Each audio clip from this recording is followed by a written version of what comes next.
La minute du conseiller, l'invité du jour.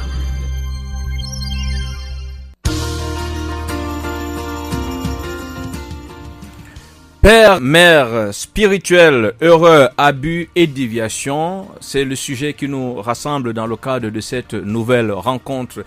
C'est déjà dans nos habitudes d'entendre, voilà, tel est mon père, tel est mon daddy, tel est ma mère spirituelle. Alors, il faudrait que nous nous arrêtions un peu pour comprendre comment on en est arrivé là, qu'est-ce que cela implique. Et bien sûr, évoquer également les erreurs qu'on commet dans cette dynamique-là. Et puis, les abus qu'on peut rencontrer, cela suppose, vous l'avez compris, vos témoignages, vos expériences vont nous être utiles. Mais d'entrée de jeu, nous allons d'abord commencer par poser un certain nombre de fondements, si on peut dire, rappeler, revenir dans ce que la parole a rendu disponible pour nous à ce sujet. Mais avant cela, rentrons un peu d'abord dans un exercice de définition. Quand on parle d'un père, on parle, n'est-ce pas, d'une personne qui a engendré, alors le rôle et les responsabilités paternelles. Donc, quand on parle d'un père, on parle d'une personne qui a d'abord engendré, ça c'est celui qui engendre est un père, celle qui engendre est une mère, ou encore on parle d'une personne qui a pris le rôle et les responsabilités d'un père, ou le rôle et les responsabilités d'une mère. Donc, on peut être parent, alors père ou mère, à deux niveaux, du point de vue bien sûr de la langue, c'est-à-dire qu'on l'est parce qu'on a donné naissance, ou alors on l'est parce qu'on a pris sur soi d'assumer le rôle et les responsabilités. Je crois que même dans la société, nous le voyons, on a des gens qui ont des pères qui ne sont pas leurs géniteurs, et il y a des gens qui ont juste des géniteurs, c'est-à-dire qu'ils ne sont pères que parce qu'ils sont géniteurs. Maintenant, sur le plan spirituel, on va se rendre compte que le père ou la mère peuvent porter d'autres différentes appellations, parce que sur le plan spirituel, on a affaire à quelqu'un qui a donné spirituellement naissance, ou simplement qui assume le rôle et les responsabilités, n'est-ce pas, paternelles sur une âme, sur un site. Maintenant, dans le contexte chrétien, le père ou la mère spirituelle peut être tantôt faiseur des disciples, tantôt encadreur spirituel personnel, tantôt simplement le père ou la mère, ou selon bien sûr les différents vocables. Toujours est-il que cela renvoie plus à une responsabilité qu'à une étiquette, cela renvoie plus à une responsabilité qu'à une simple appellation. Donc, quand on appelle quelqu'un père, cela suppose que cette personne est par exemple génitrice, ou tout simplement cette personne assume le rôle et les responsabilités paternelles par rapport à cette personne, sur le plan spirituel par rapport à cette personne. Maintenant, il faudrait qu'on revienne un peu sur... On va essayer de voir les différents types de paternité dans la Bible.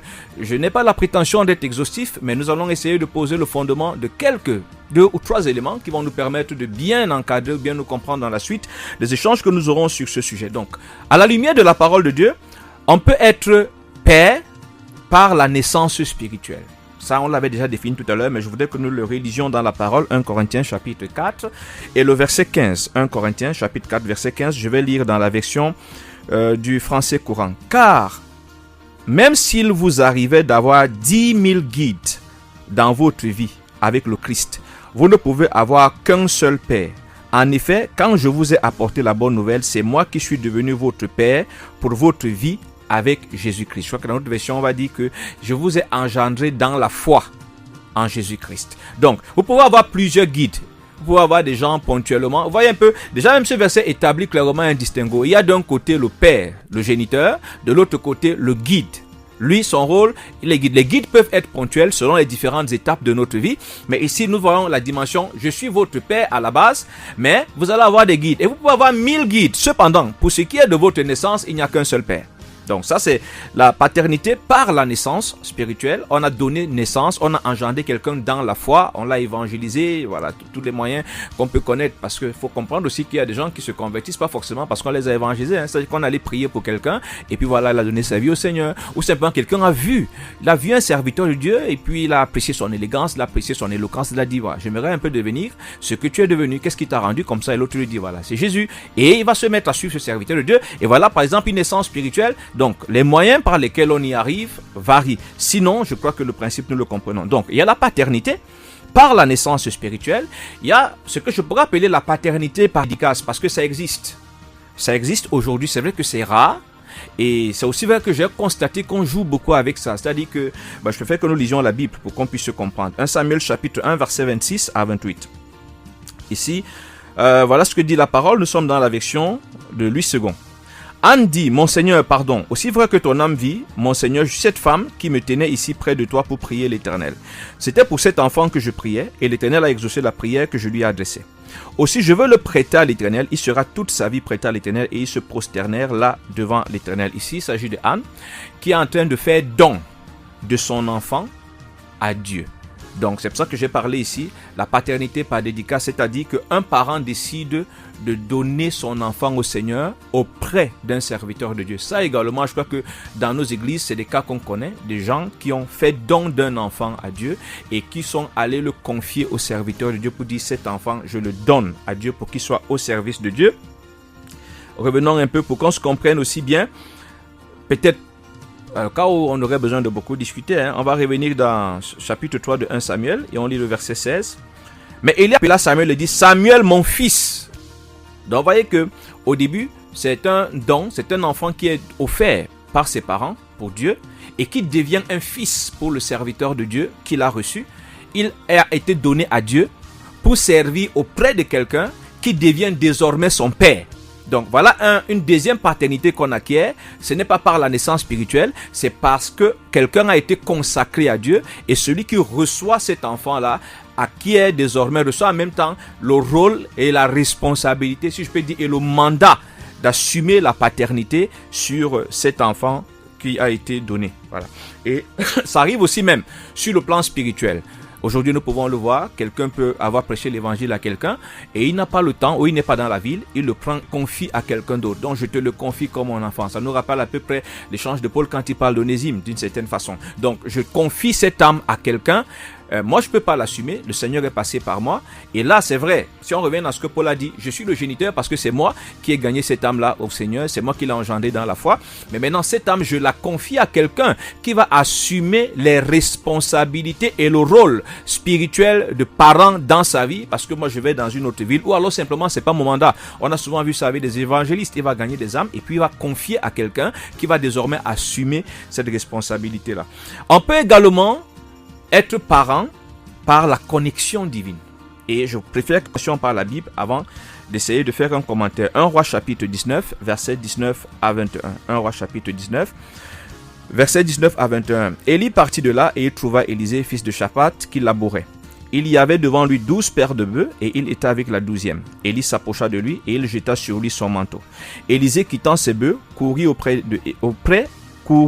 après Élie, autant pour moi, et dit, laisse-moi embrasser mon père et ma mère, et je te suivrai. Élie lui répondit, va et reviens, car pense à ce que je t'ai fait. Après s'être éloigné d'Élie, il revint prendre une paire de bœufs qu'il offrit en sacrifice. Avec l'attelage des bœufs, il fit cuire leur chair et la donna à manger au peuple, puis il se leva, suivit Élie et fut à son service. Vous voyez, ici c'est Dieu qui connecte. Élie s'en va, selon l'agenda de Dieu, il va rencontrer Élisée, et Élisée justement va le suivre pour devenir son fils. Ici même, il y a un verset qui commence à nous poser l'un des principes même de la relation paternelle, la relation spirituelle qui existe entre un père ou alors une mère, un parent spirituel et un disciple, un parent spirituel et un fils, la relation de service. Et vous allez le voir depuis l'époque de Moïse et de Josué, parce qu'en réalité, c'est dans le service qu'on accomplit très bien, qu'on fait bien ses classes dans le disciple-là. Et ça, même la vie naturelle nous l'enseigne, même si nous sommes à une époque où on veut raisonner avec les principes. J'aime souvent le rappeler.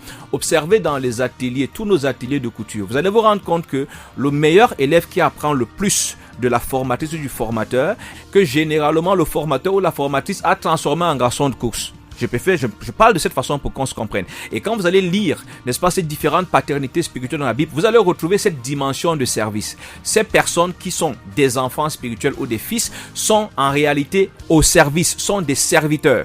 Mais nous avançons, parce que certainement nous allons consacrer un temps précis pour aborder ces choses-là. Donc, nous allons dans 2 Rois, chapitre 2, versets 11 à 12, pour que nous revoyons que, justement, ce qui s'est passé au début s'est retrouvé dans une relation de paternité. 2 Rois chapitre 2, versets 11 à 12. Comme il continuait à marcher en parlant, voici un char de feu et des chevaux de feu les séparèrent l'un de l'autre. Élie monta au ciel dans un tourbillon. Élisée regardait et criait, mon père, char d'Israël et sa cavalerie, et il ne le vit plus. Saisissant alors ses vêtements, il les déchira en 2 morceaux. Élie est son père. Il le reconnaît. Et pour qu'on se comprenne bien, et j'aime souvent l'évoquer, vous allez vous rendre compte qu'il n'y a pas un instant où, c'est vrai, peut-être on va nous dire que cela ne nous a pas été rapporté, la paternité ici n'est pas imposée. C'est Élisée qui reconnaît. Donc, pour que Élisée parvienne à l'appeler mon père, ça veut dire que Élisée vivait avec lui dans cette conscience et dans cette dynamique. Dans cette conscience, dans cette dynamique. Parce que malheureusement, aujourd'hui, on a des paternités fabriquées. C'est un masque. C'est-à-dire, c'est fait tellement d'obligations. Non. En réalité, la paternité, là, elle part de l'intérieur. Quand je sais que c'est mon père, cela va s'exprimer. Cela va s'exprimer. C'est pour ça que je vais prendre un exemple simple. Je crois que pour ceux qui me suivent, j'ai évoqué ce sujet il y a quelques années où je rappelais aux gens que n'appelez pas quelqu'un père si vous n'êtes pas réellement dans cette relation avec la personne. S'il n'y a pas vraiment ce fondement, cette vérité. Mais comme je l'ai dit, nous aurons certainement l'occasion de revenir. Donc ici, nous avons la paternité par connexion divine. Ça veut dire que Dieu décide de mettre un serviteur de Dieu en contact avec peut-être un autre jeune serviteur de Dieu ou avec un futur serviteur de Dieu en vue dans cette relation de procéder à un transfert. C'est-à-dire qu'il va passer par le serviteur de Dieu peut-être plus expérimenté, plus mature pour pouvoir bâtir le futur serviteur de Dieu ou le jeune serviteur de Dieu. Mais comme je l'ai dit, ici c'est une connexion créée par Dieu. C'est une rencontre que Dieu crée et ça aussi, ça existe de nos jours. Ça existe de nos jours. Personnellement, j'en ai également fait l'expérience. Donc, on a pour l'instant ces trois types de paternité. La paternité par la naissance spirituelle parce qu'on a engendré quelqu'un, la paternité parce que quelqu'un a été donné, quelqu'un a été confié, voilà. Et la paternité également parce qu'il y a une certaine connexion. J'ai dit, on peut trouver plusieurs autres formes, mais nous partirons sur cet échantillon de trois pour pouvoir évoluer de manière plus précise dans ce que nous avons à faire. Maintenant, quelle est donc l'importance d'un père ou d'une mère spirituelle? Je crois que cette question nous a été posée même en avance. Quelle est l'importance d'un père ou d'une mère spirituelle? Et généralement, cette question est également posée par des personnes qui ont un sérieux souci avec l'autorité. Il faut qu'on se le dise de manière très claire. Ici, il y a une autre difficulté qu'on constate dans l'église contemporaine, c'est la difficulté à se faire encadrer, la difficulté à se soumettre. Tout le monde a tellement reçu le Saint-Esprit, tout le monde est tellement libre et tout le monde a compris en excès la parole qui dit que nous avons été appelés à la liberté. Mais revenons de manière terre à terre, de manière basique. Et premièrement, je voudrais que nous lisions dans 1 Samuel chapitre 3 verset 4 à 9. D'abord, 1 Samuel chapitre 3 verset 4 à 9. Alors il appela Samuel. Il répondit, me voici. Et il courut vers Élie et dit, me voici car tu m'as appelé. Élie répondit, je n'étais point appelé. Retourne te coucher. Et il alla se coucher. L'Éternel appela de nouveau Samuel. Et Samuel se leva, alla vers Élie et dit, me voici car tu m'as appelé. Élie répondit, je n'étais point appelé. Mon fils, retourne te coucher. 7. Samuel ne connaissait pas encore l'Éternel et la parole de l'Éternel ne lui avait pas encore été révélée. L'Éternel appela de nouveau Samuel pour la troisième fois. Et Samuel se leva, alla vers Élie et dit, me voici car tu m'as appelé. Et Élie comprit que c'était l'Éternel qui appelait l'enfant. Et il dit à Samuel, va, couche-toi, et si l'on t'appelle, tu diras, parle, Éternel, car ton serviteur écoute. Et Samuel alla se coucher à sa place. Il y a quelque chose d'intéressant qui ressort ici. Je voudrais qu'on lise verset 7. Samuel ne connaissait pas encore l'Éternel. Et la parole de l'Éternel ne lui avait pas encore été révélée. Samuel est un appelé, mais qui ne connaît pas encore le Seigneur. C'est par son père, rappelons ici que Élie va l'appeler mon fils, c'est par son père qu'il va apprendre à connaître l'Éternel, qu'il va apprendre à discerner. C'est l'un des rôles d'un parent spirituel, vous aider à connaître Dieu, vous aider à connaître Dieu. Et quand vous allez même lire la suite, je l'ai dit en avance, Dieu ne vous affecte pas un père ou une mère spirituelle parce que la personne est parfaite. Dieu vous affecte un père ou une mère spirituelle parce que à travers ce père ou cette mère spirituelle, à travers ce parent spirituel, il a des choses à accomplir, des choses à transmettre. Donc nous revenons donc ici que Élie, Dieu veut traiter des choses avec Samuel, mais Samuel n'a pas l'expérience nécessaire. Il ne connaît pas l'Éternel. Il a donc besoin de son père Élie pour pouvoir connaître. Non, en fait, c'est ce qui se passe là. Donc même pour discerner. Et vous voyez, il y a un fait intéressant ici. La relation qu'il a avec Élie est ce qui va lui permettre. Donc, Élie est au courant. Dieu fait exprès de se faire passer par la voix du Père. Et quand il approche, il ne connaît absolument rien. C'est Élie qui va prendre la peine de lui expliquer. Non, en réalité, voilà comment tu dois faire. Et dorénavant, vous allez voir que par la suite, une relation va naître entre le jeune Samuel et le Seigneur. Et plus tard, nous allons découvrir le prophète Samuel. Donc, la paternité spirituelle t'aide à connaître Dieu et à marcher avec lui. Il va t'enseigner, puisque c'est un chemin sur lequel il est passé, puisque c'est une voie à laquelle il est déjà habitué. C'est pour ça qu'il est bien placé pour t'enseigner, il est bien placé pour t'expliquer, pour te permettre de comprendre ce que tu vis. Parce que ici, le jeune Samuel ne savait pas ce qu'il vivait, il ne comprenait pas ce qu'il vivait. Il fallait quelqu'un pour lui expliquer ce qu'il vivait. Il fallait quelqu'un pour lui montrer. Également, le père ou la mère spirituelle, ou disons-le de manière très simple, ton parent spirituel détient sur toi, sur ta vie, des informations que tu n'as pas.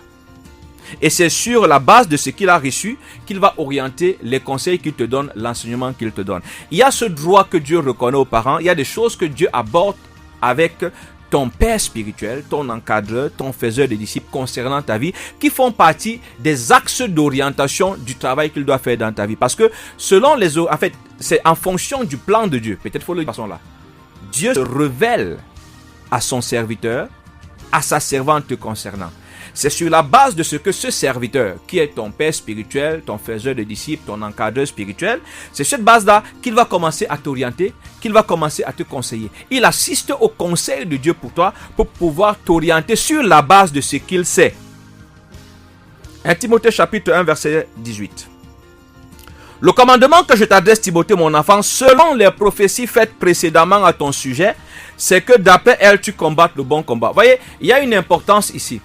Souvent même, il nous arrive dans le parcours de perdre de vue ce que Dieu a dit. Il arrive souvent que les difficultés nous fassent perdre de vue. Il arrive souvent que les occupations nous éloignent de ce que Dieu a dit.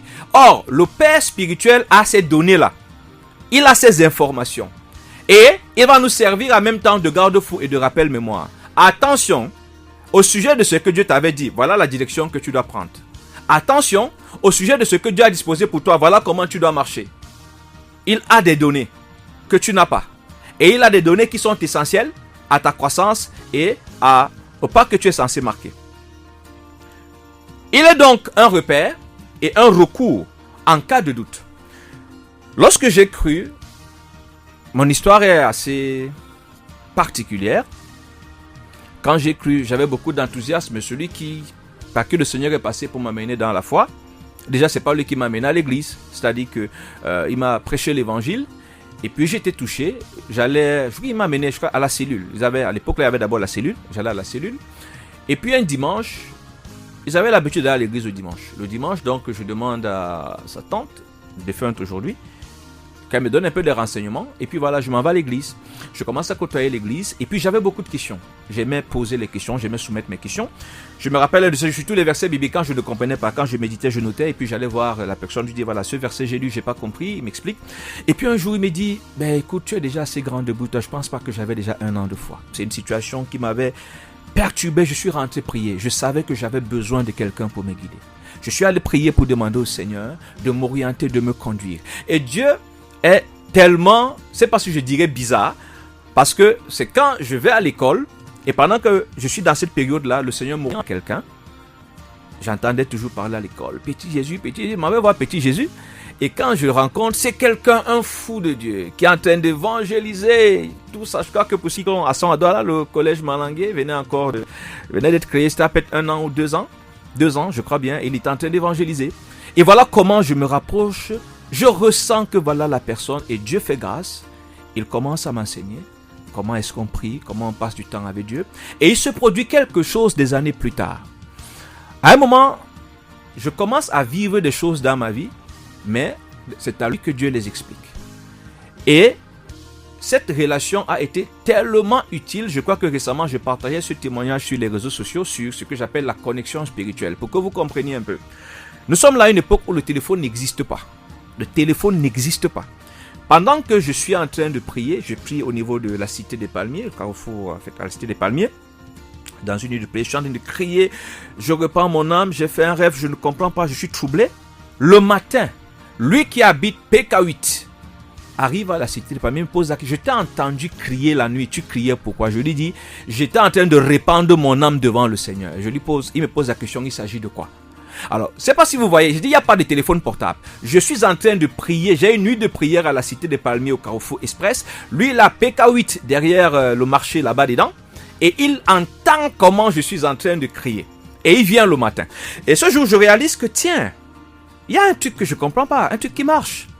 Alors, je commence à faire une expérience. Quand je fais un rêve que je ne comprends pas, je prie, je dis au Seigneur, je veux voir, je veux le voir. Et même s'il est 23 heures, je vais entendre à la fenêtre de ma chambre quelqu'un en train de cogner et c'est lui. Et puis il me dit, tu veux me voir à quoi? Comme je vous explique, je précise, il n'y a pas de téléphone. Nous sommes là dans les, je sais pas, peut-être 98. Pour ceux qui savent, il n'y avait pas de téléphone portable au Cameroun. Il n'y avait pas d'internet. Il y avait une connexion, mais qui n'était pas physique, qui n'était pas filaire, qui n'était pas rattachée. Et du coup, les conseils qu'il me donnait, Dieu m'a fait grâce de les garder parce qu'ils m'ont aidé. Ils m'ont aidé plus tard parce que l'un des conseils qu'il m'avait donné à la suite d'un rêve, c'est que quoi qu'il arrive, ne quitte jamais le ministère dans lequel tu es. Or, dans le ministère dans lequel j'étais en train d'évoluer, il y a eu des vagues de soulèvement et de départ.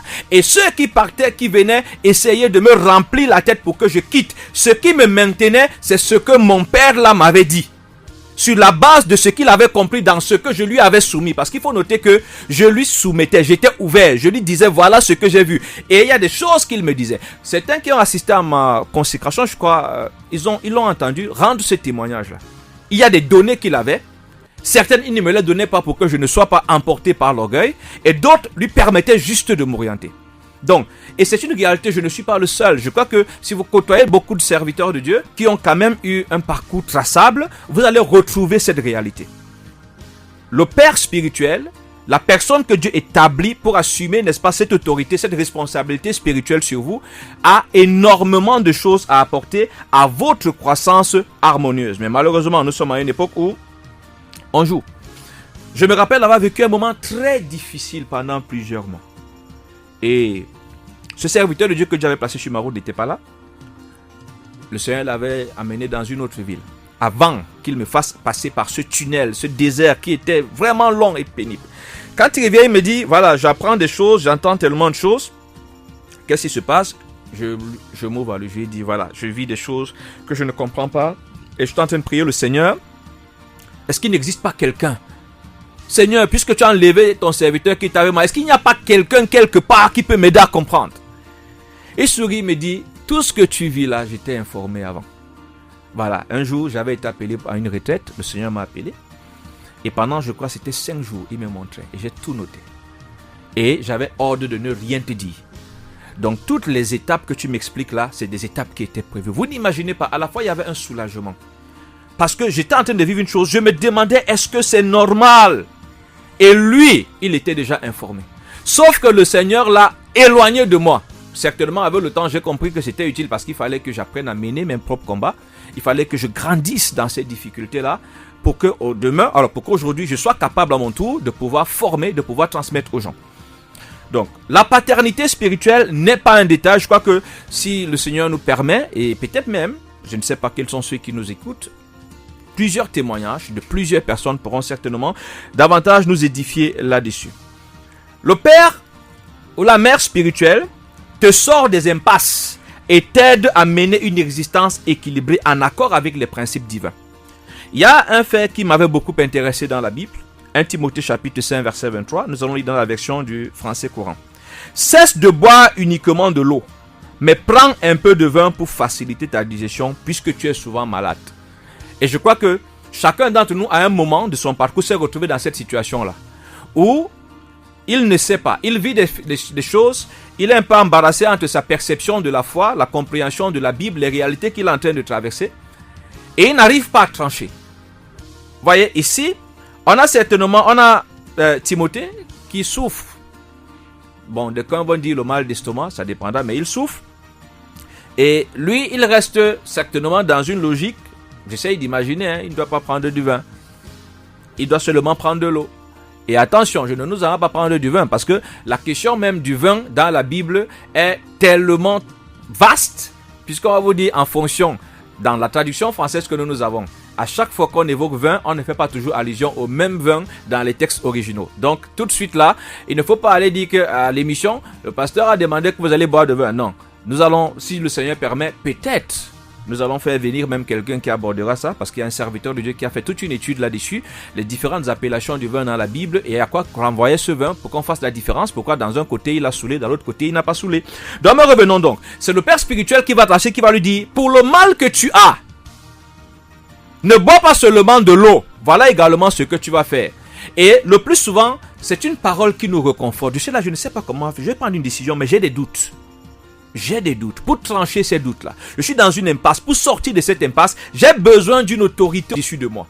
Cette autorité au-dessus de moi, qui est mandatée et qui connaît les dispositions de Dieu, me donnera la parole qui me libère, qui m'apaise, qui me stabilise et qui me permet d'être en équilibre. Je crois que pour tous ceux qui sont, n'est-ce pas, comme je l'ai dit, dans une croissance traçable. Parce qu'il y a une difficulté qu'on a aujourd'hui, on a des gens dont la croissance n'est pas traçable. On ne sait pas par où, on ne sait pas par où il a commencé, comment il a évolué pour se retrouver là où il est aujourd'hui. Mais vous allez vous rendre compte, pour ceux qui ont ce parcours-là, chacun de nous a certainement fait ce moment où tu es dans cette impasse, tu as besoin de lumière. C'est vrai, tu as la Bible, tu as tous les éléments là, mais tu n'arrives pas à trancher. Et la personne que Dieu a établie, la personne qui a autorité sur ta vie, te donnera le conseil, te donnera la parole qui va te permettre de trancher et de pouvoir passer à une autre étape et d'avancer de manière un peu plus harmonieuse avec, n'est-ce pas, une conscience tranquille. Mais on se retrouve aujourd'hui dans une difficulté. C'est vrai, quand on observe la pratique, quand on observe les usages,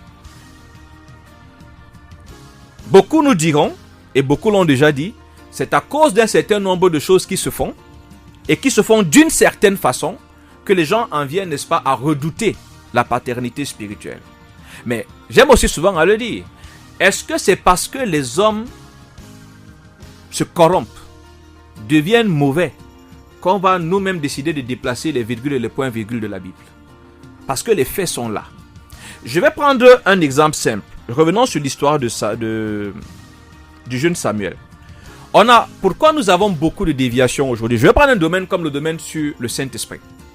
Le domaine sur le Saint-Esprit et les révélations est l'un des domaines, à mon sens, qui cause le plus de dégâts dans l'Église aujourd'hui. Pourquoi? Parce que tout le monde entend une voix qui lui parle.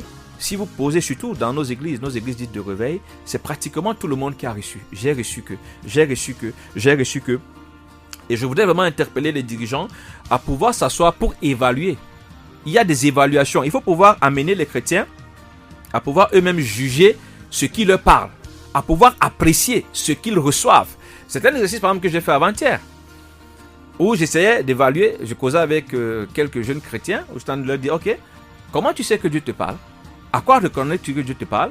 Et le bref instant d'échange qu'on a eu, ils ont pu se rendre compte qu'ils avaient de grosses défaillances qui les préparaient plus tard à commettre de gros dégâts, que ce soit par rapport à leur mariage, ainsi de suite. Donc, alors, voilà par exemple un domaine où quelqu'un qui n'a pas un père va se retrouver dans beaucoup de complications. Parce que revenons dans l'histoire de Samuel que nous avons évoquée. Il entend une voix, mais qu'il ne discerne pas, qu'il ne reconnaît pas. Il ne sait pas. Cette voix-là, c'est la voix. Il est dans la confusion. Il entend une voix, mais cette voix-là, il l'attribue plutôt à Élie. Alors que ce n'est pas la voix d'Élie. La voix ressemble à la voix d'Élie, mais ce n'est pas la voix d'Élie. Il faut que Élie lui dise lui-même que non, je n'étais pas appelé, et que Élie commence à le coacher sur comment gérer la voix qu'il entend. Souvent, l'encadreur spirituel ou le père ne viendra pas toujours vous dire ce n'est pas Dieu. Quand vous lui parlez, il reconnaît que ici, cet esprit-ci, ça n'a rien à voir avec Dieu. Voilà ce que tu dois faire. Mais on a aussi cette difficulté, c'est que les gens n'appliquent pas. Je me rappelle de cette sœur dont j'étais, bon, pas directement le père spirituel, mais disons que j'étais l'encadreur de son encadreur. Et je crois qu'elle a raconté cette histoire-là ici. Elle marchait avec un frère, et pendant qu'elle me parle de sa relation avec ce frère, je sens qu'il y a, ils appellent ça en anglais misunderstanding, il y a une erreur quelque part, ils ne se comprennent pas. La sœur, elle vit la relation dans la dynamique d'un futur projet de mariage. Le frère, quant à lui, il vit la relation dans une logique d'une bonne amie et d'une bonne sœur.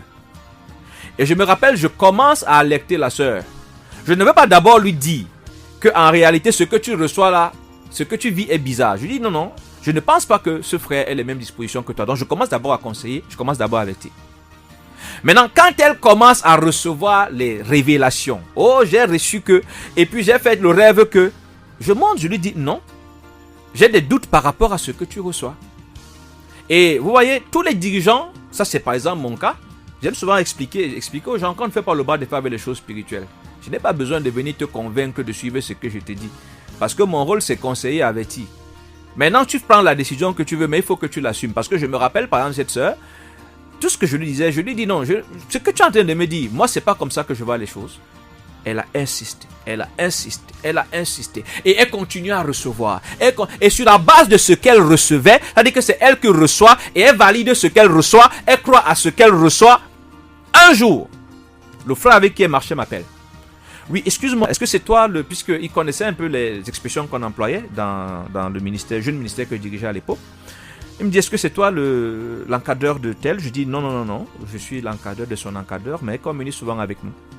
Il dit, s'il te plaît, est-ce que je peux te rencontrer parce que j'ai besoin de toi par rapport à une situation. Alors quand j'arrive, il me pose un problème. Il me conte l'histoire avec la sœur. Voilà, je suis arrivé au pays, elle m'a accueilli. C'était une très bonne amie et j'éprouve beaucoup de reconnaissance pour elle. C'est pour ça que je me suis dit, voilà, quand j'ai la possibilité, je lui fais du bien, on va au restaurant, ainsi de suite. Mais j'ai l'impression que la sœur se méprend. Elle se dit, c'est vrai, là dans l'immédiat, j'ai d'abord tiré sur le frère. J'ai attiré son attention sur quelques erreurs qu'il a commises et qui ont alimenté la chose. Et je ne pouvais pas lui dire que j'ai averti la sœur.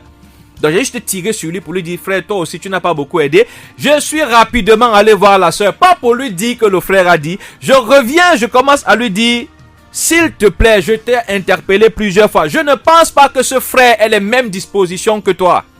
Je ne pense pas qu'il te voit comme tu le vois. Le jour même où je viens lui dire, elle me confirme encore qu'elle a fait un songe cette nuit-là qui confirme. Mais comme Dieu sait faire ces choses, je crois que j'avais demandé au frère de parler avec la sœur en face. Pour finir, ils ont convenu d'une réunion à laquelle j'ai été appelé. Et quand j'arrive, je vous assure, ce qui était une belle amitié pendant quelques années, c'est le déchirement que j'ai vécu ce jour était violent. C'était laid. Alors, vous voyez le danger? Voilà quelqu'un, par exemple, qui n'écoutait pas. Parce qu'on a ce cas-là. Elle, au moins, elle avait quelqu'un pour lui dire. Mais elle n'écoutait pas. Son encadreur, j'interpellais son encadreur. Et quand elle se rapprochait de moi, je parlais, mais elle n'écoutait pas. Maintenant, imaginez même ceux-là même, qui n'ont même pas, sur la seule base de ce qu'il a reçu, il a cru, et il ne se lève, il pas faire. Tellement de voix nous parlent. Souvent, tu ne sais pas. L'orgueilleux ne sait pas qu'il est orgueilleux. L'orgueilleux ne sait pas souvent qu'il est orgueilleux. Alors, l'encadreur qui vous lit, qui vous suit, qui connaît le principe de connaître chacune de tes brebis et donne tes soins à ton troupeau, est capable de sortir votre profil. En fait, le disciple que j'ai, c'est quelqu'un d'orgueilleux, de prétentieux. C'est quelqu'un qui est timide. C'est quelqu'un en réalité qui a tel problème.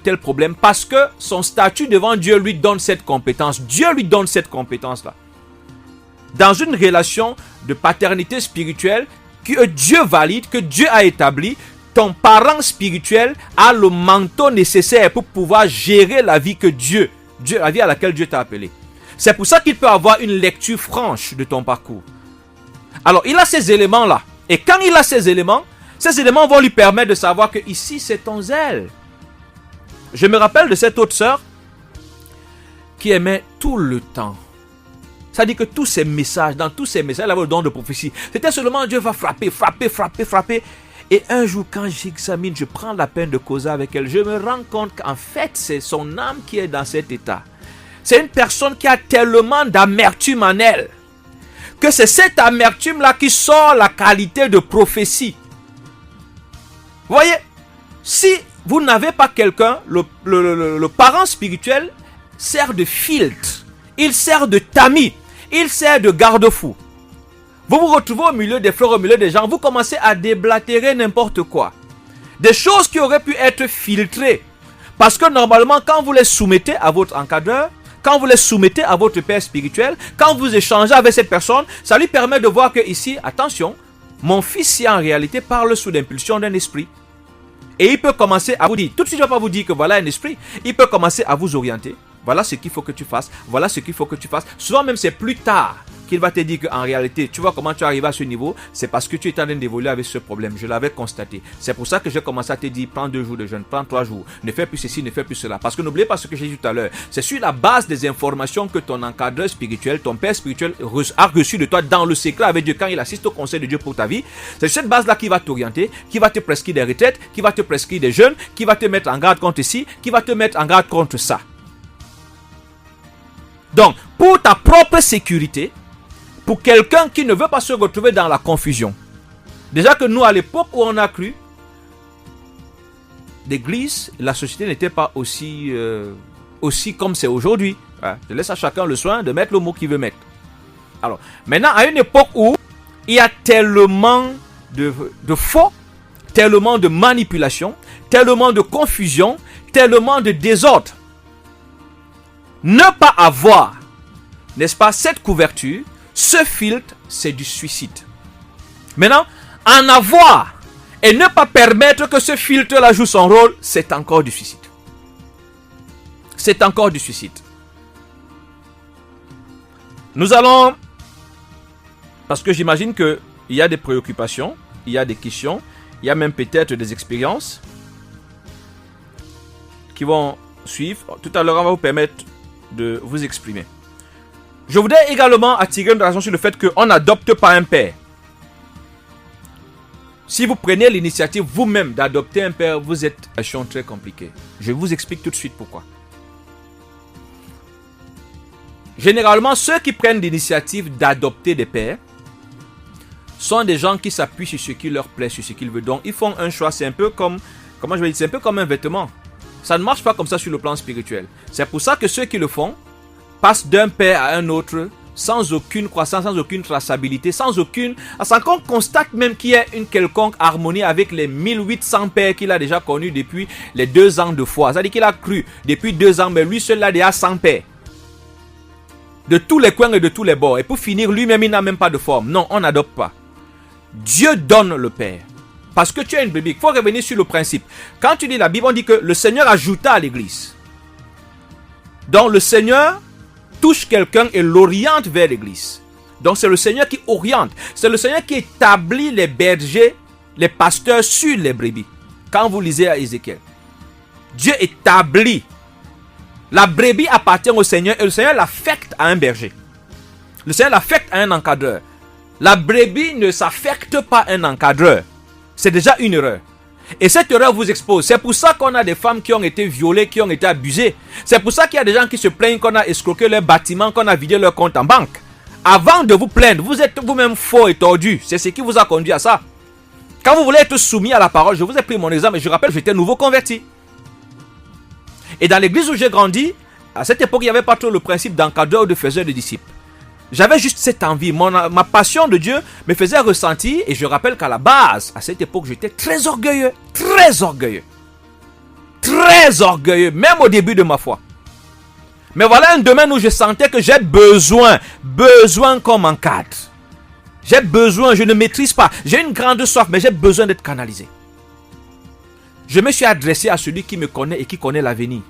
Et je ne regrette pas. Parce que celui qui l'a mis sur ma route. Si aujourd'hui je vous parle d'intimité avec Dieu, pour ceux qui me suivent, la force de l'enseignement que je donne repose sur l'intimité, la communion avec Dieu. Si vous allez suivre ce serviteur de Dieu, si vous le suivez, je me rappelle, j'adressais un message récemment aux chrétiens dont il est le leader pour leur dire qu'ils ont une grâce énorme et qu'ils l'exploitent. Il va vous faire chercher Dieu. Il va vous faire prier. C'est avec lui que je découvre la notion de prière personnelle. Et que je commence à le faire.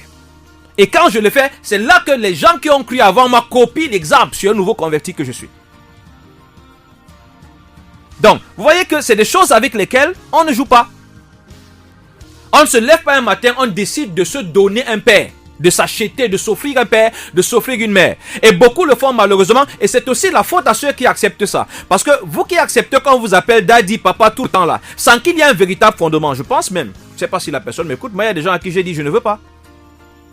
La relation entre toi et moi ne cadre pas, donc du coup ça n'a pas de sens. Tu arrêtes ça, tu m'appelles monsieur, tu m'appelles frère. Si tu veux beaucoup faire avec la langue française, tu diras révérend. Sinon tu m'appelles monsieur. Même dans l'église que je dirige, j'ai dû poser ça. Appelle-moi papa si je suis papa. Si je ne suis papa, tu m'appelles frère, tu m'appelles monsieur ou tu m'appelles révérend. Simplement. Mais si tu m'appelles papa, c'est que cette relation-là qu'on a. Il faut qu'on soit cohérent. Il faut qu'on soit cohérent. Il faut qu'on soit cohérent. Donc, si vous décidez vous-même de vous acheter, de vous offrir un père, vous allez avoir tellement de paix. Quand le père, s'il va vous énerver, je crois que j'ai fait une publication comme ça récemment, je pense bien, si c'était un texte ou une vidéo. Dès que le père, s'il va vous énerver, ça va être compliqué. Et c'est pour ça que je profite. On ne suit pas un homme de Dieu parce qu'il dit des choses intéressantes. Si vous vous attachez à un homme de Dieu parce qu'il dit des choses intéressantes, souvenez-vous de ce qui est arrivé à Jésus. Les gars le suivaient, c'était normal de le suivre. Ce qu'il disait était intéressant. Sauf qu'un jour, il a dit une chose dure et amère. Ceux qui le suivaient à cause des friandises et des bonbons ont fui. Et ceux qui le suivaient parce qu'ils ont identifié que les paroles dures, les paroles qu'il donne, qu'elles soient dures ou douces sont pour la vie, sont restées. C'est pour ça que Jésus demande à Pierre que, mais vous ne partez pas, pourquoi? Pierre dit que, permettez, je le tourne un peu comme ça. Boss, non, pas ou non.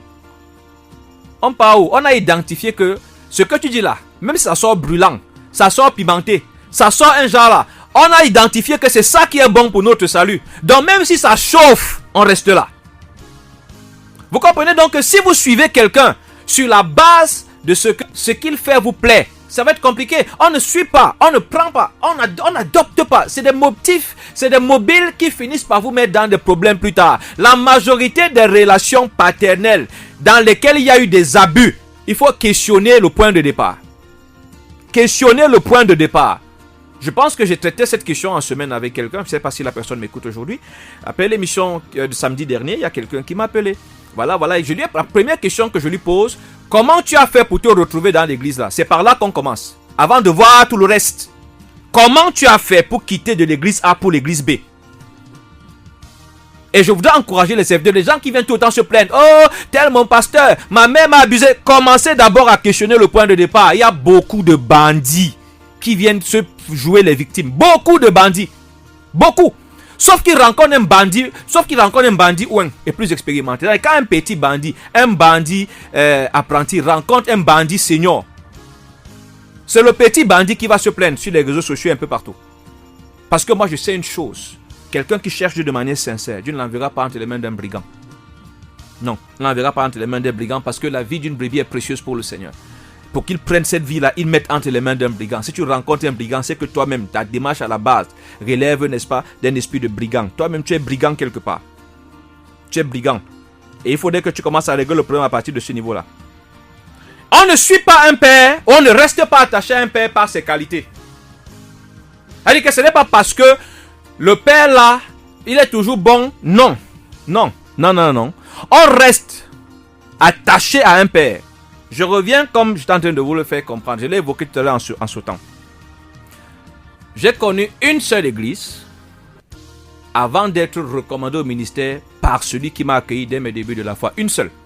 Ça veut dire que l'église dans laquelle j'ai cru, j'y ai grandi, j'y ai fait mes services. C'est là-bas que j'ai été fait pasteur, stagiaire, ainsi de suite.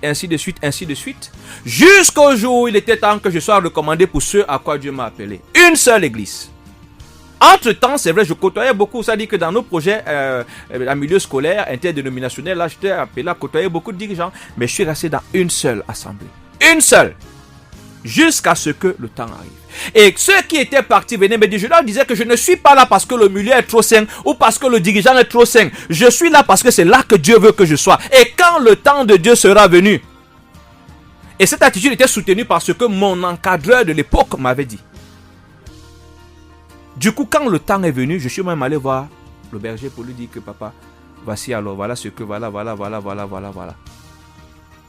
Et j'ai eu la grâce d'être l'un des rares sur qui il prie et qui recommande au Seigneur. Nous allons marquer un arrêt là. Certainement, il y a des questions ou des préoccupations.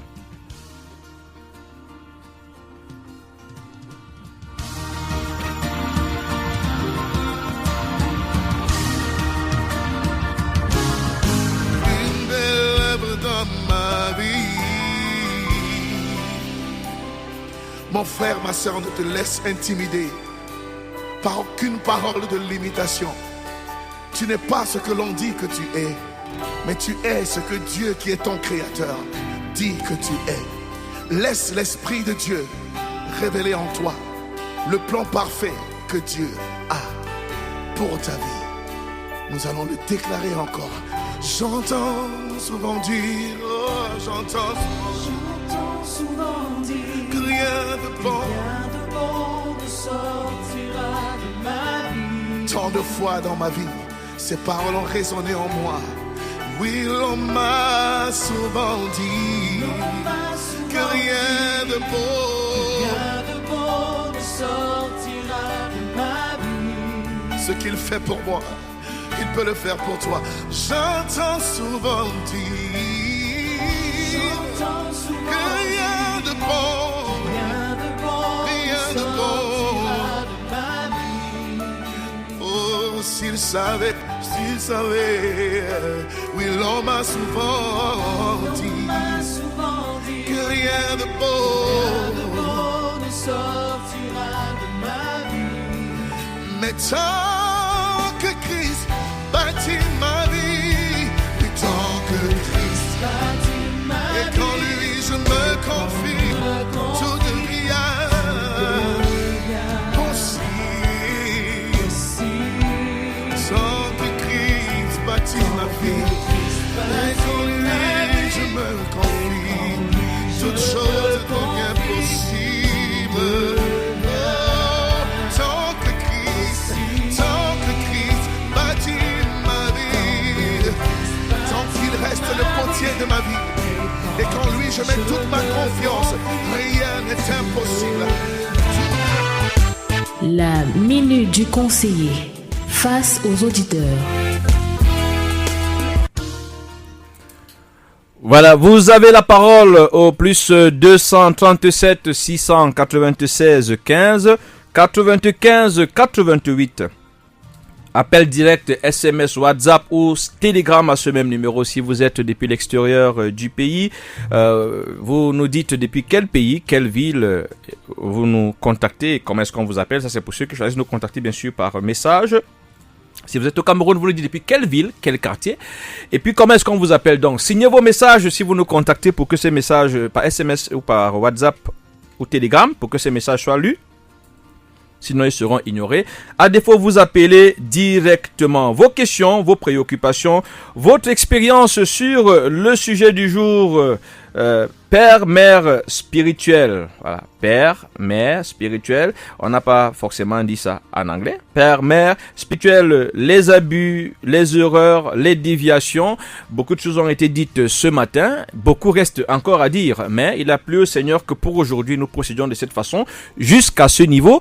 Pour que maintenant nous vous laissions la possibilité, n'est-ce pas, de vous exprimer au plus 237 696 15 95 88. On va quand même lire cette question qui nous attendait, mais je crois qu'elle a déjà été répondue. Voilà. Bonjour et merci pour le thème. À quoi ça sert un père, une mère spirituelle? Maman Cathy, nous espérons que nous avons déjà répondu à cette question tout à l'heure lors du développement. Sinon, n'hésitez pas à revenir. 696 15 95 88. L'antenne reste ouverte. En attendant, nous accueillons avec nous dans ce studio notre bien-aimé frère Lunk Funk Gérard. Bonjour. Bonjour à tous les auditeurs. Comment allez-vous? Ça va mieux, révérend. Voilà, donc vous avez été avec nous depuis le début. Oui, depuis le début, et il faut dire que mon bloc-notes est plein de choses que j'ai écrit, n'est-ce pas, parce que c'est très édifiant et très profond. Et au fur et à mesure que ça passait, on peut voir en face les erreurs, on peut voir en face les défis dans lesquels on peut se retrouver. Et peut-être se questionner aussi, commencer à voir comment solutionner, trouver des solutions par rapport à tout ça et se remettre sur le droit chemin. Parce que je me suis rendu compte justement que on perd beaucoup à ne pas comprendre, n'est-ce pas, l'importance du père, de la paternité en fait. Et on croit souvent maîtriser un certain nombre de choses, alors qu'en réalité, on ne maîtrise pas. Si on prend le temps de vraiment écouter l'enseignement d'aujourd'hui, il y a des limites, il y a des portions que Dieu nous donne souvent, et que lorsque nous avons reconnu et que nous avons accepté celui qu'il a placé au-dessus de nous, d'autres choses, il remet, n'est-ce pas, à disposition de notre père spirituel, notre encadreur. Je crois que vous avez donné faiseur, disciple, etc. selon que on l'appellera. Donc c'était très riche, très profond, et nous avons, je crois, assez d'éléments sur lesquels nous pouvons nous tourner, sur lesquels nous pouvons abattre un travail de qualité. Quoi qu'il en soit, chers auditeurs, voilà, votre expérience, vos préoccupations, vous pouvez désormais les exprimer. Notre sujet, notre challenge n'est pas prioritairement de saturer les esprits. Bon, on va prendre cet auditeur. Allô?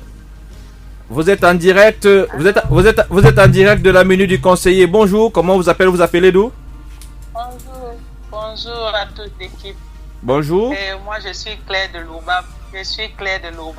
Claire de Logbaba, nous vous écoutons. Merci pour l'enseignement de ce matin. Bon, mon histoire, c'est juste un témoignage. Bon, ça peut être un peu long. Je sais pas, je vais quand même commencer. Ok.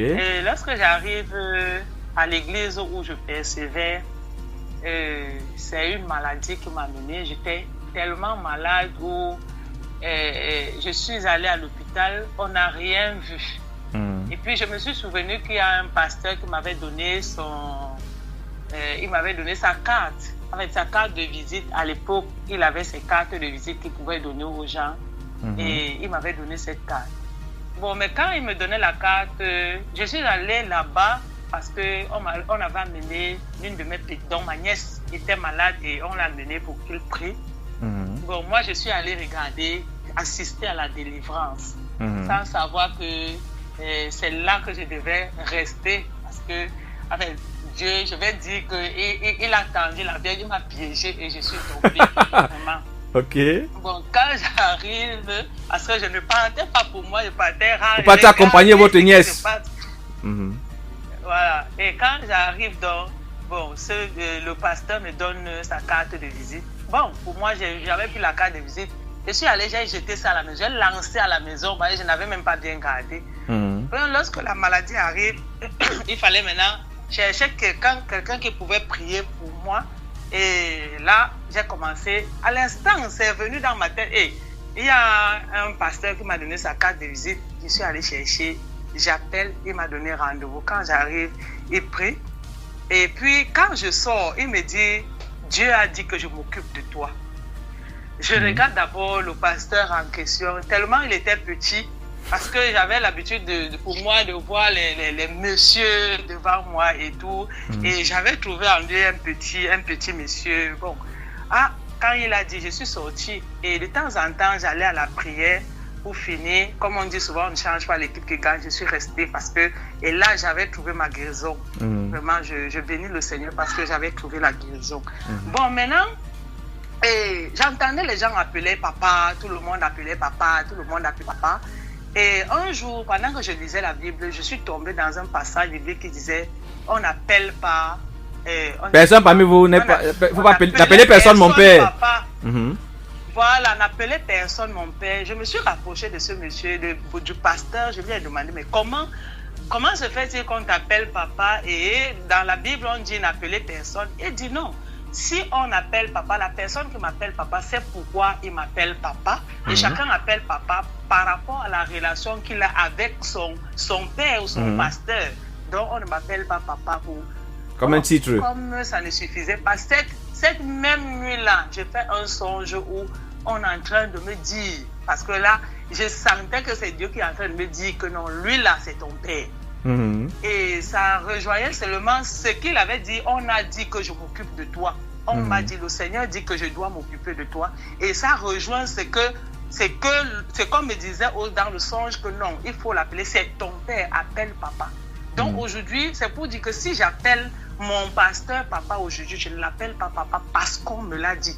C'est important aussi, je voulais aussi ajouter que c'est important aussi de connaître qui est ton leader. Parce que lorsqu'on connaît ce qu'est son leader, on peut mieux respecter, on peut mieux se positionner et comprendre. Parce que même quand il te donne des conseils, tu sais qui est devant toi. Donc c'est aussi important de connaître qui est ton père. Donc aujourd'hui, si j'appelle mon père papa, je ne l'appelle pas papa parce que j'ai entendu les autres appeler papa. Non, c'est parce que je reconnais en lui mon père. C'est lui-même parce qu'on m'a dit, mais je reconnais en lui mon père. Bon, à côté de ça, il avait l'émission qu'il faisait et tout de temps en temps. Dans ça aussi, bon, il m'avait dit, parler comme ça là, et qu'il faut que tu commences à venir regarder, de temps en temps tu assistes. Pour moi, ça ne me disait rien. Jusque-là, il a fallu. Vraiment, on m'a presque tapé dans un songe pour que je rejoigne ce groupe-là. Et là, vraiment, j'ai compris que c'est lui, mon père, là où il est, je dois rester. Et voilà un peu le témoignage que je devais apporter ce matin. Merci. Voilà mon témoignage. Merci. Merci beaucoup Claire de Lokbaba. Ce que nous retenons et que nous voulons appuyer, c'est important de connaître qui est votre leader. C'est assez important. J'ai aimé cette partie, je crois que c'est ce que j'expliquais tout à l'heure. Quand je sais qui est la personne que Dieu a établie devant moi, cela définit mon attitude. C'est peut-être aussi pour ça qu'il y a beaucoup de problèmes. En effet. Voilà. Oui, parce que justement, si on ne sait même pas qui est là, on fait n'importe quoi. Et on se comporte et puis on prend à la légère ce qu'il dit, voilà. On banalise, on remet en question même, parce que ça, ce sont les choses qui sont revenues. Plusieurs fois, on remet en question, on va même chercher d'autres... Les plans B, les plans B, les plans C. Le plan B, le plan C, et même, c'est-à-dire poser même le problème à quelqu'un d'autre, n'est-ce pas, pour savoir qu'est-ce qu'il dit. Je me rappelle, je vais remettre ça sur la table, révérend. Il y a quelqu'un qui vient, n'est-ce pas, après avoir vu celui qui était celui qui est le révérend, le berger, et qui justement est le père de la communauté, qui vient, qui cause avec le père, qui me voit et qui me pose le même problème qu'il a posé au père. Et moi, je lui dis, attends, tu as déjà vu le père, non? Avant de venir me voir. Oui. Tu veux que je dise quelque chose après qu'il ait dit quelque chose? J'ai dit non, ça ne se fait pas. Parce que je sais qu'il est, je ne peux pas remettre en question sa parole. Je ne peux pas venir redire quelque chose qu'il a déjà dit. Non, c'est impossible. Et justement, les gens se mettent dans ce genre de manipulation et on tombe très facilement. Et puis ça devient des sujets de conversation. Mais qui est celui qui est en face de moi? Il faut que je le connaisse, comme disait Claire de Lokbaba tout à l'heure, ce qu'il est. Je ne peux pas commencer à venir. C'est comme si Dieu est venu nous parler. Moi, je veux prendre ça comme ça. Ça peut peut-être... Parce que je veux prendre ça. On dit que... la Bible dit que si vous n'arrivez pas à faire le bien à ceux que vous voyez, c'est pas Dieu. Si vous n'aimez pas votre prochain, c'est pas Dieu que vous allez aimer. Alors, si celui que Dieu a établi sur nous, on n'arrive pas, n'est-ce pas, à respecter, à suivre ce qu'il dit. C'est pas Dieu qu'on ne voit pas. C'est pas Dieu qu'on ne voit pas. Qu'on ne voit pas, qu'on va suivre. Alors, dit que je vais remettre en question ce que Dieu m'a dit. Je prends un exemple. Dieu m'a dit quelque chose. Alors, je peux avoir un frère en Christ pour dire, bon, voilà ce que Dieu m'a dit. Est-ce qu'on peut remettre? Qu'est-ce que tu en penses? Donc, qu'est-ce que tu en penses? C'est pas parce que je veux mieux être éclairé. Qu'est-ce que tu en penses? C'est parce que je voudrais qu'il donne aussi sa part de position, son observation pour que je cherche mieux. Je cherche mieux. Donc, non. Attends, c'est Dieu qui t'a parlé. Donc, si Dieu te parle, qui suis-je pour venir encore dire quelque chose sur ce que Dieu a dit? Donc, je crois que souvent, on se place sur ces positions. Même ceux qui souvent reçoivent même, n'est-ce pas, les frères en Christ qui viennent poser ces questions, il faut faire attention. Il faut faire attention. Vous entrez dans une chose que vous ne maîtrisez pas. Vous savez pas, vous pouvez porter, selon moi, même une malédiction. Je crois justement que, comme vous l'appuyez tout à l'heure, c'est pour ça qu'il est important de savoir qui est la personne que j'ai devant moi. Parce que c'est ça qui va permettre de circonscrire, définir les limites. Et malheureusement aujourd'hui, parce que quand on le sait, même les abus qu'il y a, c'est-à-dire que on entend l'histoire de tel a cherché à séduire son pasteur, c'est des choses qui ne devraient pas exister. C'est-à-dire quand je sais qui est cette personne, ça place une barrière dans ma perception, ça définit déjà une limite. Ça définit une limite comportementale. Ok, donc 696 15 95 88. Bonjour révérend, bonjour à tout le monde en studio. Le sujet que vous avez ce matin, vraiment très sensible. J'ai des zones d'ombre. Et vraiment, elle en a. Ça fait trop. Hein? Ok, je voudrais savoir, quand on se rend compte pardon, excusez-moi. Quand on se rend compte qu'on s'est éloigné de notre père ou de notre encadreur, comment revenir? Deuxième question, lorsqu'on se sent froissé ou abusé, comment gérer, rebondir et continuer normalement la relation? Troisième, qu'est-ce qui fait en sorte qu'on idéalise une personne et qu'on ne pense pas qu'elle puisse faire des erreurs? Et on est souvent tellement heurté qu'on voit ces erreurs qu'on a envie d'abandonner. Bon, chère auditrice, en réalité, on va essayer parce qu'il y a des questions pour lesquelles, pour répondre, il faudra avoir plus d'éléments. Je voudrais savoir, quand on se rend compte qu'on s'est éloigné de notre père ou notre encadreur, comment revenir? La question est pourtant simple. Quand on se rend compte qu'on a commis une erreur, qu'est-ce qu'on fait? On la repart. Si vous vous êtes rendu compte que vous êtes éloigné de votre encadreur ou de votre père spirituel, avant même d'abord de rétablir la relation, moi je vous encourage à chercher à identifier ce qui a provoqué le break. Parce qu'il faudrait que vous identifiez ce qui a provoqué ce temps d'arrêt pour vous prémunir contre de prochaines tentatives d'interruption de votre relation. Donc c'est important de se dire d'abord, qu'est-ce qui a freiné mon élan? Qu'est-ce qui a freiné mes dispositions? Qu'est-ce qui a provoqué l'éloignement? Il faut d'abord identifier ça, parce que si vous allez voir votre encadreur, votre faiseur d'ici, votre père spirituel, et qu'il est quand même perspicace, il ne se contentera pas de vous dire que vraiment oui ça va, parce qu'il va vous chercher.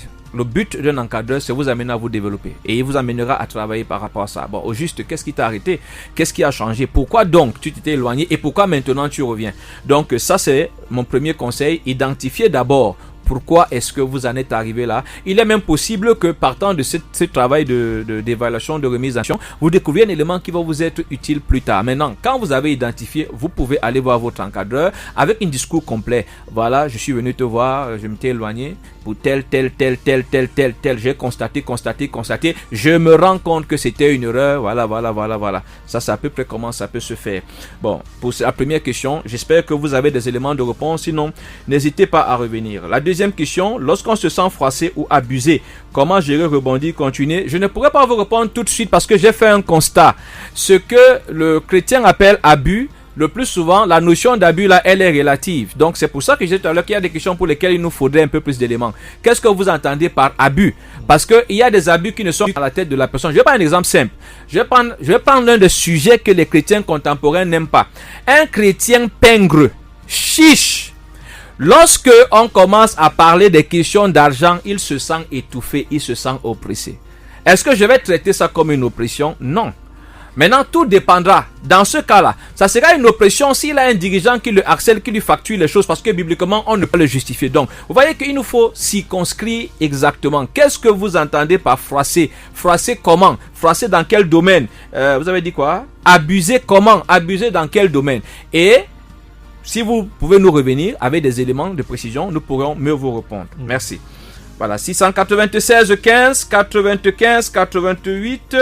Ok, il y avait la troisième question, j'ai failli l'oublier. La troisième question, qu'est-ce qui fait en sorte qu'on idéalise une personne et qu'on ne pense pas qu'elle puisse faire des erreurs? Et on est souvent tellement heurté qu'on vit. Oui, là, généralement, par expérience, je vais d'abord interpeller les leaders. Les leaders sont parfois responsables du fait qu'on les prenne pour des petits dieux. Je vais revenir au début de mon ministère, dans mes années de lycée.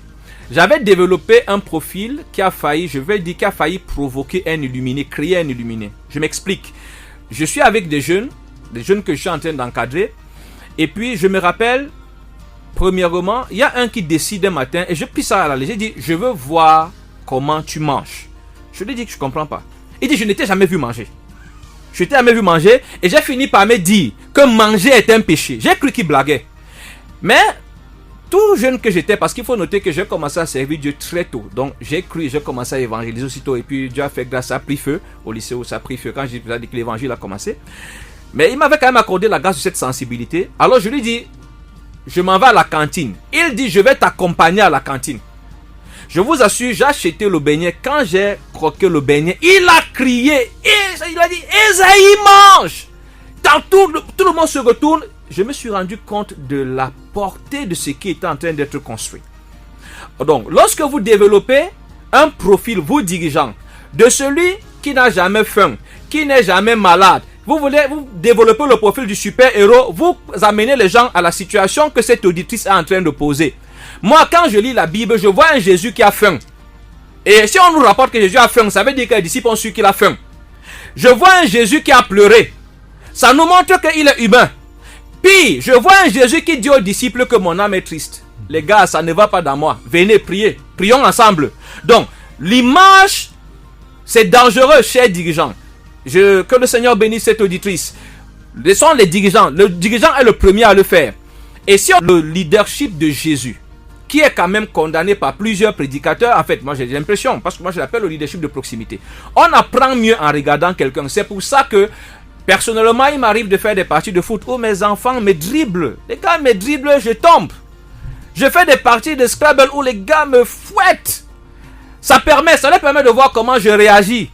En fait, il faut changer, il faut un peu enlever cette culture de la divinisation du leader. Et pour ça, il faut que la première partie revienne au leader, chers auditrices. Donc, je ne sais pas si votre dirigeant m'écoute, mais il faudrait que votre dirigeant, il est le premier à devoir le faire.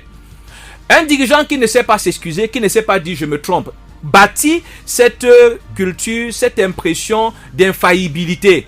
Un dirigeant qui ne sait pas reconnaître qu'un jour dans son parcours il a commis des erreurs, bâtit cette illusion d'infaillibilité. Donc à ce niveau, j'interpelle d'abord les dirigeants. Maintenant, j'aurais peut-être besoin que vous me donniez plus de détails pour que je puisse aborder la part qui vous incombe. Mais sinon, il faut savoir déjà que c'est une erreur. Lorsque vous grandissez dans la parole de Dieu, je l'ai dit tout à l'heure, un homme n'est pas votre dirigeant. Un homme n'est même pas consacré pasteur parce qu'il a vaincu le péché. C'est une erreur. Un homme n'est pas consacré pasteur parce qu'il ne pêche plus. Parce que vraiment, lui, il a perdu toutes les émotions. Non. Il est pasteur, tout le reste pour ceux qui le sont par Dieu. Parce que Dieu lui a donné cette responsabilité. Donc, accéder à la fonction, une fonction ecclésiastique n'est pas comme, comment je vais appeler ça? C'est pas une distinction qu'on donne. Voilà, c'est pas comme un diplôme qu'on est en train de dire que après avoir parcouru, c'est sanctionné par le diplôme qui atteste que tu mérites. Non, c'est un appel, c'est une vocation, c'est une responsabilité qu'on doit porter. Donc à la fois, il doit porter la responsabilité de la fonction qu'il a et porter la responsabilité de son parcours en tant que chrétien. Donc il faut déjà que vous percepiez que la personne, votre encadreur, est un être humain qui doit combattre lui-même avec ses propres faiblesses et tout en restant ce modèle que vous devez suivre. C'est une erreur d'idéaliser à ce point-là. Maintenant, il y a une bonne part pour laquelle, personnellement, je ressens le besoin et l'urgence d'interpeller les dirigeants.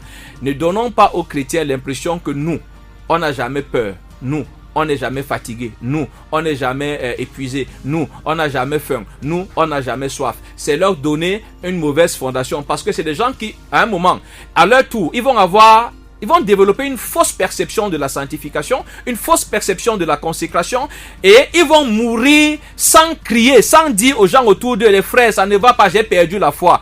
Un dirigeant doit pouvoir dire aux gens que mon moral est à terre. J'en suis arrivé à me remettre en question. Ça ne tue pas. Moi qui parle, je fais ça. Et je ne pense pas que ça va enlever ta valeur en tant que dirigeant. Voilà. J'espère que cela aura permis de répondre à votre préoccupation. 696 15 95 88. Bonjour à toute l'équipe en studio. Je rends grâce à Dieu pour l'émission et le thème de ce matin. Mon intervention est un témoignage. Je suis ce que je suis aujourd'hui grâce à ma mère spirituelle. Elle m'a encadré à supporter mes caprices. À un moment, quand elle me faisait des reproches constructifs, je croyais qu'elle me faisait du mal. Ah ben voilà. Chère auditrice, voilà par exemple un cas que j'expliquais tout à l'heure. Donc, elle a dû se sentir froissée à un moment. Et aujourd'hui, son langage donne l'impression qu'elle a compris qu'elle était dans l'erreur. Donc, ok, je croyais qu'elle me faisait du mal. J'ai compris au fur et à mesure qu'on évoluait, j'ai compris que c'était pour mon bien. Aujourd'hui, je peux dire que j'ai beaucoup appris d'elle. Je bénis le Seigneur. Je bénis le Seigneur de l'avoir pour mère spirituelle. J'y sont à soyez également bénis, voilà, et conservez ces bonnes dispositions. 696 15 95 88. Bonjour révérend, merci pour le thème de ce matin. Je n'ai cessé écouter tout ce que vous avez dit, mais j'aimerais savoir si pour une personne nouvellement venue dans une assemblée, maximum 2 ans, et qui est, mais n'ayant aucune relation avec le leader, est-il obligé d'appeler ce dernier papa, en rappelant que le jour où ce leader vous a reçu, il vous a dit qu'il était apôtre, mais dans le groupe qu'il a créé de l'église, quand vous répondez apôtre, certains fidèles pensent que vous devez plutôt l'appeler papa. Est-ce bien d'appeler papa un homme de Dieu par suivisme, Jeanne? Ben Jeanne, si vous aviez écouté le témoignage de Claire de Logbaba, je crois qu'elle insistait là-dessus. Son témoignage pourrait facilement vous aider. Sinon, écoutez un peu, on va publier l'émission sur le canal Telegram d'ici mercredi, vous pourrez la réécouter. Mais je voudrais vous dire tout de suite déjà, 2 ans sans rencontrer le leader, ça va aussi être difficile parce que je ne sais pas comment une nouvelle âme arrive dans une église pendant 2 ans.